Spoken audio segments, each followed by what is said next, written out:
నాన్న నాకు ఎంతో ఇష్టమైన నాన్న.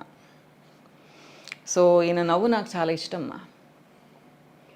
మా నాన్న నవ్వుతుంటే చిన్న పిల్లోడిలాగా అనిపించేవాడు. ఎప్పుడూ ఇష్టమే, నాకు ఒక అడ్మిరేషన్ మా నాన్నని చూస్తే. అంతే కదా, నానే కదా హీరో మనకు. సో చిన్నప్పటి నుంచి వెంకటరెడ్డి పిల్లలు, వెంకటరెడ్డి అలా అంటే నాకు చాలా గొప్పగా అనిపించేది అనమాట. ఇది 2009లో దిగిన ఫోటో. నేను కూడా కొంచెం చిన్నదాన్ని, మా నాన్నగారు కూడా చిన్నోళ్ళే. మా నాన్నగారికి 2005లో బాగాలేకుండా వచ్చింది. కానీ ఆయన అస్సలు బాధపడేవాళ్ళు కాదు. ఆయనకి పెరాలసిస్ వచ్చినందుకు హ్యాపీగా ఉండేవాళ్ళు అనమాట. అసలు ఎవరైనా వస్తే కూడా ఏముంది, అది పోతుంది అని చెప్పేవాళ్ళు అనమాట. అట్లా మాకు ఆయన చూస్తే ధైర్యంగా అనిపించేది. అసలు ఎక్కడ దిగులు పడిపోతాడో అనుకున్నాము. కానీ ఆయన అలా 2016 వరకు బతికించుకున్నామ్మ.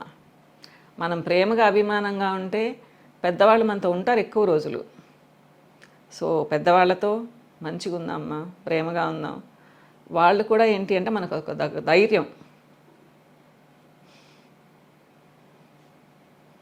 నాకు ఏడుపు వస్తుంది మా నాన్న గురించి మాట్లాడితే.